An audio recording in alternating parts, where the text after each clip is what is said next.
നമസ്കാരം. കഴിഞ്ഞ ദിവസം ഡോക്ടർ ഹാരിഫ് ഹുസൈൻ ഇസ്രയേലിൽ വന്നിരുന്നു.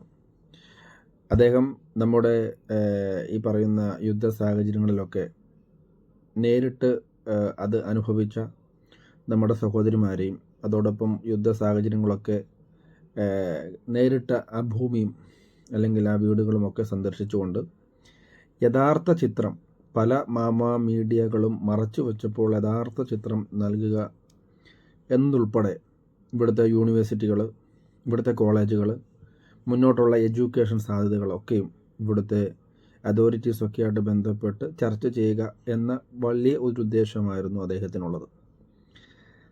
ആ ഒരു സമയത്ത് ശനിയാഴ്ച ഒരു 2 അവർ കുറച്ച് മലയാളീസുകളൊക്കെ ആയിട്ട് നമുക്ക് ടെലവിലൊന്ന് കൂടാൻ സാധിച്ചു. നമ്മളത് സോഷ്യൽ മീഡിയയിലും യൂട്യൂബ് ഉൾപ്പെടെയുള്ള ചാനലിടുകയും ചെയ്തു. അപ്പം അതിനെ ബേസ് ചെയ്ത് ചില ഹമാസ് മലയാളി ഓളികൾ ഒരു പോസ്റ്റൊക്കെ ഇടുകയുണ്ടായി. ആരിഫിന് സംഘികൾക്കുമൊപ്പം ഇസ്രയേലിൽ എന്ത് കാര്യമെന്ന് ഈ ഫോട്ടോ കാണുമ്പോൾ നിങ്ങൾക്ക് തോന്നിയേക്കാം.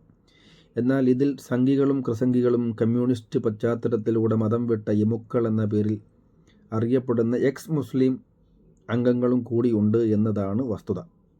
ഇവർക്കൊക്കെ ഇസ്രയേലിൽ കാര്യമായ പരിപാടിയുണ്ട്. അതുപോലെ തിരിച്ചും ഇസ്രയേലിനും ഇവരെ കൊണ്ട് കാര്യമായ ആവശ്യങ്ങളുണ്ട്. ഇസ്രയേലിന് ഞങ്ങളെ കൊണ്ട് കാര്യമായ ആവശ്യമുണ്ട് എന്ന് ഞങ്ങൾക്ക് കരുതുന്നില്ല.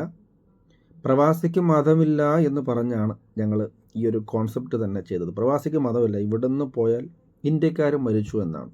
അല്ലാതെ കേരളത്തിലെ കോഴിക്കോട് ജില്ലയിലെ തിരൂർ ഗ്രാമത്തിലുള്ള കേരള എന്ന് പറയുന്ന ആളല്ല, അങ്ങനല്ല. ഇവിടെ നിന്ന് ഒരാൾ മരിച്ചു പോയാൽ ഇന്ത്യക്കാരൻ മരിച്ചു എന്നാണ് വരുന്നത്. ഇന്ത്യൻ പാസ്പോർട്ടാണ്. അതുകൊണ്ട് തന്നെ പ്രവാസിക്ക് മതമില്ല. അപ്പോൾ ഞങ്ങൾക്ക് ഇസ്രയേലിനെ കൊണ്ട് ആവശ്യമുണ്ട്. ഇസ്രയേലിന് ഞങ്ങളെ കൊണ്ട് ആവശ്യമുണ്ടോ എന്നത് ഞങ്ങളില്ലെങ്കിലും ഇസ്രയേൽ മുന്നോട്ട് പോകും. പക്ഷേ ഞങ്ങൾക്ക് ഈ ജോലി ഉണ്ടെങ്കിൽ ഞങ്ങളുടെ കുടുംബം മുന്നോട്ട് പോകും എന്നുള്ള രീതിയിലായതുകൊണ്ടാണ് ഹമാസോളികളെ അല്ലെങ്കിൽ ഈ എഴുതി പടച്ചു വിട്ട മമ്മോളികളെ അത് ഒന്ന് മനസ്സിലാക്കണം കേട്ടോ. അടുത്തത്, സയണിസം അതവരുടെ വംശീയ സാമ്രാജ്യ മുഖങ്ങൾ അതിൽ തന്നെ ഇരകളെ കൂട്ടുകൂടി പിടിച്ചുകൊണ്ട് വികസിപ്പിച്ചുകൊണ്ടിരിക്കുന്നതിൻ്റെ ഭാഗമായി അതേ ലക്ഷ്യം വെച്ച് നടക്കുന്ന ഇന്ത്യയിലെ സംഘപരിവാറിൻ്റെ നേതൃത്വത്തിൽ പണവും വിഭവങ്ങളും വേണ്ടത്ര ചെലവഴിച്ച് നടത്തുന്നതാണ് ഈ വിചിത്രമായ കൂടിച്ചേരൽ.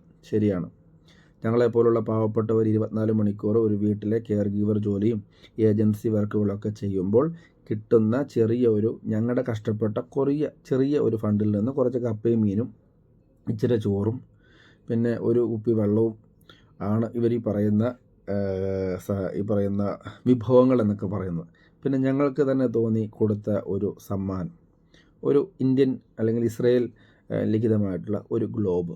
ഇതൊക്കെ അതായത് അദ്ദേഹത്തിന് വേണമെങ്കിൽ ഇസ്രയേൽ ഒരുപാട് സ്ഥലങ്ങൾ ഇനിയും കാണാനുണ്ട്.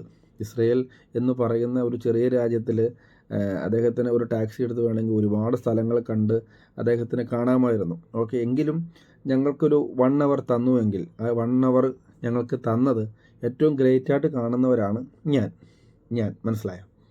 അപ്പോൾ ഇതിങ്ങനെയൊക്കെ എഴുതി വിട്ടാൽ ഒരു ചോദ്യമുള്ളത്, അങ്ങനെ ഒരു വ്യക്തി ഇവിടെ വന്ന് മലയാളികളെ കണ്ടുവെങ്കിൽ നിങ്ങളെപ്പോലെയുള്ളവർ ഈ പറയുന്ന കുവൈറ്റിലോ അല്ലെങ്കിൽ മറ്റ് നിങ്ങളുടെ മുസ്ലിം കൺട്രീസിലൊക്കെ കൂടുന്ന മീറ്റിങ്ങിന് ജിഹാദി മീറ്റിംഗ് എന്ന് പറയണോ?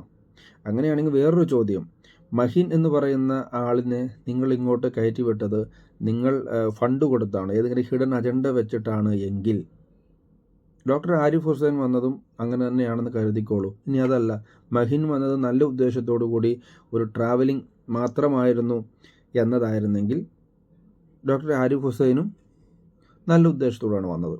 അതുകൊണ്ട് മഹിൻ കാണിച്ചു കൂട്ടിയ കാര്യങ്ങൾ നിങ്ങൾ അതിനെ വളരെ വലിയ രീതിയിൽ ഭയങ്കരമായിട്ട് ഷെയർ ചെയ്ത് ഇസ്രയേലിൻ്റെ നല്ല ചിന്തകളെ തകർക്കാൻ അല്ലെങ്കിൽ നല്ല അവസ്ഥകളെ തകർക്കാൻ നിങ്ങൾക്ക് പറ്റിയെങ്കിൽ, അല്ലെങ്കിൽ നിങ്ങൾക്ക് അതിൻ്റെ ഒരു ഹിഡൻ അജണ്ടയിൽ മഹിനെ മുന്നിൽ നിർത്താൻ പറ്റിയെങ്കിൽ, ഇസ്രയേലിൻ്റെ നന്മവശങ്ങളെ കാണിച്ചു തരുവാൻ ശ്രമിക്കുന്ന ഒരു വ്യക്തിയെ മലയാളി കണ്ടതിൽ ഒരു തെറ്റും നിങ്ങൾ കാണണ്ട. അതിന് നിങ്ങൾ ഈ പറയുന്ന ഭയങ്കരമായിട്ടുള്ള ഫണ്ട് അല്ലെങ്കിൽ വിഭവങ്ങളൊക്കെ കൊടുത്തുകൊണ്ട് ഒന്നുമില്ല. അദ്ദേഹത്തിൻ്റെ പൈസയ്ക്ക് വന്നു, അല്ലെങ്കിൽ അദ്ദേഹത്തിൻ്റെ ഉപജീവന മാർഗങ്ങളിൽ നിന്നും കുറച്ച് പൈസ മാറ്റി വെച്ചു ഇവിടെ വന്നു, സമയം ഞങ്ങൾക്ക് നൽകിയെങ്കിൽ ഞങ്ങൾ വലിയ ഭയങ്കരമായൊരു പ്രോഗ്രാമൊന്നും അല്ല നടത്തിയത്. ചെറിയൊരു മീറ്റിംഗ്, അതായത് കെയർ ഗിവേഴ്സിനെയൊക്കെ സംബന്ധിച്ച് ശനിയാഴ്ച ദിവസം വണ്ടി സൗകര്യങ്ങളോ ഒന്നും തന്നെ ഉണ്ടാകത്തില്ല. യഥാർത്ഥ നോയമ്പ് എടുക്കുന്നത് ജൂയിഷാണ് കേട്ടോ.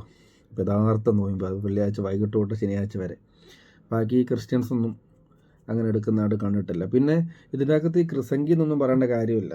അതുകൊണ്ട് എടുത്തു പറയുകയാണ്, ഇപ്പോൾ ഈ പറയുന്ന കേരളത്തിലെ എത്ര പള്ളിക്കാരും എത്ര അച്ഛന്മാരും അല്ലെങ്കിൽ എത്ര രൂപത അധ്യക്ഷന്മാരും ഇസ്രായേലിന് വേണ്ടി തെരുവീതിയിൽ ഇറങ്ങിയിട്ടുണ്ട്.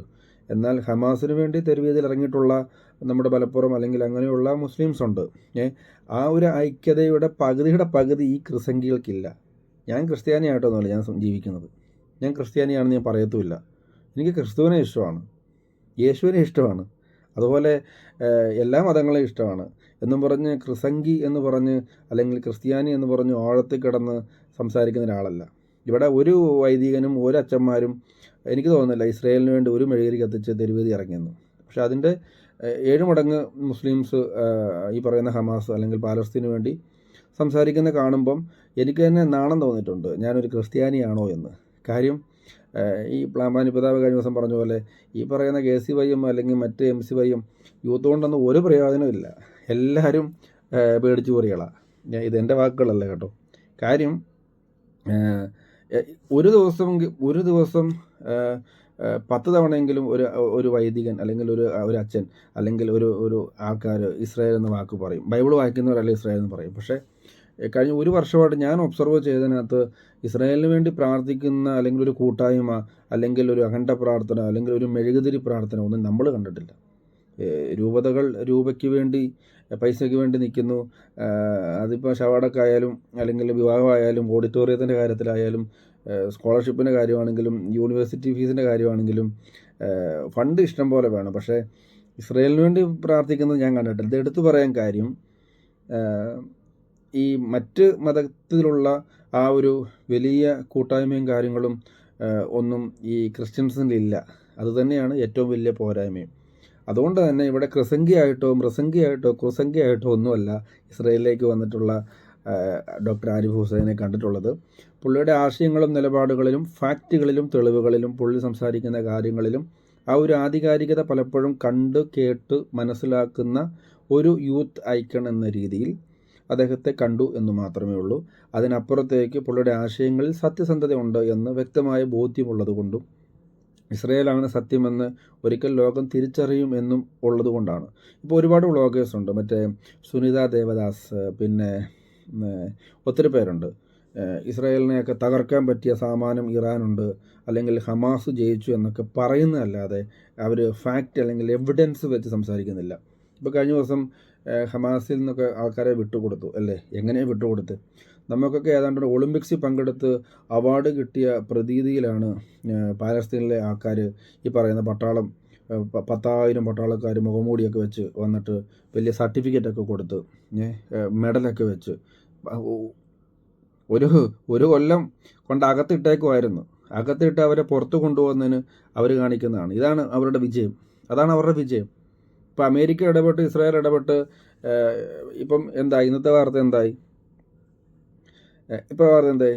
എല്ലാത്തിനും വിട്ടുകൊടുത്തേക്കാന്ന് പറഞ്ഞോ? ഈ ഒരു അവസ്ഥയിലേക്ക് എത്തിച്ച ആരാണ്? അതൊക്കെ പറയുമ്പം നമ്മുടെ സോഷ്യൽ മീഡിയയിലെ അല്ലെങ്കിൽ മീഡിയയിലെ ആൾക്കാരും ഈ പറയുന്ന അരുൺ അല്ലെങ്കിൽ ഹാഷ്മി അല്ലെങ്കിൽ മറ്റ് ചാനലുകാർ ഏഷ്യാനെറ്റ് ഇങ്ങനെയുള്ള ചാനലുകളൊക്കെ കിടന്ന് ഒരു വശം മാത്രം പറഞ്ഞ് പാലസ്തീനിലെ കുട്ടികളുടെ രോദനം, ഗർഭിണികളുടെ കാര്യം പറയുമ്പം ഇസ്രായേലിലും ഗർഭം ഉണ്ട്, ഇസ്രായേലിലും പാവപ്പെട്ട കുട്ടികളുണ്ട്. 12 കുട്ടികൾ കളിച്ചുകൊണ്ടിരുന്നപ്പം ഹമാസിൻ്റെ ഈ ഓളികൾ തന്നെയാണ് കൊന്നു കളഞ്ഞത്. അപ്പം മനസ്സിലാക്കുക, ഗർഭിണിയായ ഒരു കുട്ടിയെ വയറ് കീറിയിട്ട് ആ വയറ് കെട്ടിയ കൊച്ചിനെ എടുത്ത് പുറത്തിട്ടിട്ട് തൊട്ടിപ്പുറം ഡൈനിങ് ടേബിളിൽ ഇരുന്ന് ഭക്ഷണം കഴിക്കാൻ കാണിക്കുന്ന തരത്തിലുള്ള ക്രിമിനൽ മൈൻഡ്. അതോടൊപ്പം പ്രായപൂർത്തിയായ ഒരു പെൺകുട്ടിയെ വലിച്ചിഴച്ച് കൊന്ന് വണ്ടിയുടെ പുറകിലിട്ടിട്ട് കാണിച്ചതൊക്കെ നമ്മൾ കണ്ടതാണ്. അപ്പം യുദ്ധം ഒന്നിനും പരിഹാരമല്ല. പക്ഷേ യുദ്ധങ്ങൾ അവസാനിക്കട്ടെ. അന്ന് ഞങ്ങൾ ചർച്ച ചെയ്തപ്പോഴും ഡോക്ടർ ആരിഫ് ഹുസൈനുമായിട്ട് നമ്മൾ സംസാരിച്ചപ്പോഴും പറഞ്ഞ കാര്യം, പാലസ്തീനിലെ സാധാരണ ഉമ്മമാരും സാധാരണ മക്കളും പോലും ഹമാസിനെ വേണ്ട എന്ന് പറയുന്ന പല വീഡിയോസ് ഉണ്ട്. അവിടെ നമ്മൾ പറയുന്ന പാലസ്തീനിലെ സാധാരണ ജനങ്ങളും ഉമ്മമാരും നമ്മുടെ അമ്മയുടെയൊക്കെ പ്രായ ഉമ്മമാർ അല്ലെങ്കിൽ സാധാരണ ഈ കുഞ്ഞുങ്ങളെല്ലാം നിരപരാധികളാണ്. ഹമാസാണ് പ്രശ്നം, ഹമാസാണ് പ്രശ്നമെന്ന് ഗാസയിലെ സാധാരണ ജനങ്ങൾ ഉറക്കെ പറയുമ്പോഴും അതിനെ അടിച്ചമർത്തി വെക്കുന്ന മാധ്യമങ്ങളുടെ വലിയ കൂട്ടുകെട്ട് കേരളത്തിൽ പ്രചരിക്കുമ്പോഴും ഡോക്ടർ ഹാരി ഹുസൈനെ പോലെ അല്ലെങ്കിൽ മറ്റു ചാനലുകൾ ഇസ്രായേലാണ് സത്യമെന്ന് ഉറക്കെ പറയേണ്ടി വരുമ്പോൾ അവരുടെ കൂട്ടായ്മയെ ഇങ്ങനെയുള്ള പേരുകളിട്ടും ഇസ്രായേൽ ഫണ്ട് കൊടുക്കുന്നു, വിഭവങ്ങൾ കൊടുക്കുന്നു എന്നൊക്കെ പറഞ്ഞാൽ അങ്ങനെ ഞങ്ങളെപ്പോലുള്ള 2-3 പേരുടെ ഒരു സപ്പോർട്ട് കൊണ്ട് രക്ഷ പ്രാപിക്കുന്ന തരത്തിലുള്ള ചെറിയൊരു സംവിധാനമല്ല ഇസ്രായേലുള്ളത്. Israel is one of the great നീയൊന്നും മനസ്സിൽ വിചാരിക്കാത്ത തരത്തിലുള്ള ടെക്നോളജിക്കൽ വശങ്ങൾ ഹിഡനിൽ വെച്ചുകൊണ്ട് ഇനിയും പ്രവർത്തിക്കാൻ മുന്നോട്ട് ഊർജ്ജമുള്ള ഒരു IDF സിസ്റ്റത്തിൻ്റെ കീഴിലുള്ള ലോകരാജ്യങ്ങൾ മുഴുവൻ ഭയക്കുന്ന ഉറ്റുനോക്കുന്ന ഒരു ചെറിയ രാജ്യമായതുകൊണ്ട് ഞങ്ങളെ ഇങ്ങനെ പുകഴ്ത്തി പറയല്ലേ ഇങ്ങനെ എഴുതി. കാര്യം ഞങ്ങൾക്കൊക്കെ ഫണ്ട് തന്ന് ഇസ്രായേലിനെ രക്ഷപ്പെടുത്തൊക്കെ പറയുമ്പോൾ ഞങ്ങൾക്ക് നാണക്കേടാണ്. കാര്യം നാണക്കേടെന്ന് വെച്ചാൽ ഞങ്ങളുടെ ഒന്നും ഒരു ആവശ്യം കൂടി ഇല്ല. എൻ്റെയോ അല്ലെങ്കിൽ ഡോക്ടർ ആരിഫ് ഹുസൈൻ്റെയോ അല്ലെങ്കിൽ ഇങ്ങനെയുള്ള ആൾക്കാരുടെ ഒന്നും ഒരു ആവശ്യം കൊണ്ട് ഞങ്ങൾ പുകഴ്ത്തി പറയുന്നത് കൊണ്ടല്ല ഇസ്രായേൽ നിലനിൽക്കുന്നത്. ഇസ്രായേലിൻ്റെതായ രീതിയിലുള്ള ഒരു സംഘടന അല്ലെങ്കിൽ ഒരു മിലിറ്ററി അല്ലെങ്കിൽ IDF അല്ലെങ്കിൽ മൊസാദ് എന്നൊക്കെ പറയുന്ന, പിന്നെ വേറൊരു നാറി പറയുന്നത് കേട്ടോ, ഇസ്രായേൽ മലയാളികൾ മൊസാദിൽ പങ്കെടുക്കുന്നു എന്നൊക്കെ പറഞ്ഞു. എന്താണ് ഞങ്ങളുടെ ഉപജീവനം കളയരുതേ? ഞങ്ങളിവിടെ സമർപ്പണത്തോടു കൂടി ജോലി ചെയ്യുന്നു, ആ ജോലിയിൽ നിന്ന് കിട്ടുന്ന വേതനം കൊണ്ട് ജീവിക്കുന്നു. അത് നിങ്ങൾ ഒരു കുവൈറ്റിലോ അല്ലെങ്കിൽ സൗദിയിലോ ഒക്കെ ജോലി ചെയ്യുമ്പോൾ ആ രാജ്യത്തോട് നിങ്ങൾ നീതിപൂർവ്വം നിൽക്കുമ്പോൾ ആ രാജ്യം നിങ്ങളോട് നീതിപൂർവ്വമാണ് നിൽക്കുന്നതെങ്കിൽ നിങ്ങൾ സപ്പോർട്ട് ചെയ്യുന്നത് പോലെ തന്നെ അതിനപ്പുറം ഇസ്രായേലിനെ സപ്പോർട്ട് ചെയ്യുന്നത് ഇസ്രായേൽ ഞങ്ങൾക്കൊരു ദ്രോഹം ചെയ്തിട്ടില്ല എന്ന് ലോകത്തോട് വിളിച്ച് പറയുമ്പോൾ ഇല്ല, നിങ്ങളോട് ദ്രോഹം ചെയ്തു ഇസ്രായേൽ. മറ്റേ മഹിൻ പറയുന്ന പോലെ ഇസ്രായേൽ സിസ്റ്റം എന്ന് പറയുന്നത് IDF ഭീകരരാണ് എന്ന് പറഞ്ഞ് അതല്ല എന്ന് പറയേണ്ട ഉത്തരവാദിത്വം, അതല്ല എന്ന് നേരിട്ട് കണ്ട് ബോധ്യപ്പെട്ടൊരു വ്യക്തി എന്ന രീതിയിൽ പറയുന്നത് മാത്രമുള്ളത്. അതുകൊണ്ട് ഡോക്ടർ ഹാരി ഹുസൈനെ ഞങ്ങൾ പാവപ്പെട്ടവർ കൊടുത്തത് ഒരു ചെറിയൊരു ഗ്ലോബ് മാത്രമാണ്. സ്വർണ്ണമായിട്ടൊക്കെ കരുതാം. അതൊന്നും നിങ്ങൾ മറ്റുള്ള ആൾക്കാർ എയർപോർട്ടിൽ കൂടെ വരുമ്പോൾ മലദ്വാർ വഴി ഗോൾഡ് കടത്തുന്ന പോലെയല്ല. ഇതൊരു കുഞ്ഞു ഗ്ലോബ് മാത്രമാണ് കൊടുത്തത്. അതുകൊണ്ട് ഞങ്ങളെ ഇതുപോലെ പുകഴ്ത്തി പറയൽ ഒരുപാട് കാര്യങ്ങൾ താപ്പോട്ട് എഴുതിയിട്ടുണ്ട്. വളർന്നു വരുന്ന തലമുറ മയക്കുമരുന്നിനും അടിമപ്പെടുന്ന അങ്ങനെ കുറേ കാര്യങ്ങൾ എഴുതിയിട്ടുണ്ട്. അന്ന് വായിക്കേണ്ട കാര്യമില്ല. വളർന്നു വരുന്ന തലമുറ കള്ളക്കടത്ത്, സ്വർണ്ണക്കടത്ത്, മയക്കുമരുന്ന് അല്ലെങ്കിൽ പീഡനം ഒക്കെ അനുഭവിക്കുന്നുണ്ട്. ഇപ്പോൾ തന്നെ നമ്മുടെ ഒരു കോളേജിൽ നടന്ന ഒരു കൊടിയ ക്രൂര പീഡനമൊക്കെ ഉണ്ട്. സോ ഇതൊക്കെ ഉണ്ടാകുന്നത് എന്തുകൊണ്ടാണ്? ഇതൊക്കെ തീവ്രവാദത്തിൻ്റെ മറ്റ് സംഭവങ്ങളാണ്. തീവ്രമായിട്ട് ഉള്ള ചില ചിന്തകളും, തീവ്രമായ കഞ്ചാവ്, തീവ്രമായ മയക്കുമരുന്ന്, തീവ്രമായ കള്ളുകുടി, തീവ്രമായ സിഗരറ്റ് വലി, തീവ്രമായിട്ടുള്ള ഇങ്ങനെയുള്ള ക്രൂവൽ ചിന്തകൾ ഇതൊക്കെ തന്നെയാണ്. അതുകൊണ്ട് സാധാരണക്കാരിലേക്കൊക്കെ എത്തട്ടെ. ഡോക്ടർ ഹാരി ഹുസൈനെ പോലുള്ള വ്യക്തികൾ ഇനിയും വന്നാൽ സ്വീകരിക്കും. ഞങ്ങളുടെ ചെറിയ വിഭവങ്ങൾ കൊണ്ട് സന്തോഷകരമാക്കും, യാത്രയാക്കും എന്നതിനപ്പുറം പ്രവാസിക്ക് മതമില്ല എന്നത് ഈ മതയോളികൾ മനസ്സിലാക്കട്ടെ എന്ന് പറഞ്ഞുകൊണ്ട് ചാനൽ സബ്സ്ക്രൈബ് ചെയ്യാൻ ഇനിയുമുള്ളവർ ചെയ്യുക. നന്ദി, നമസ്കാരം.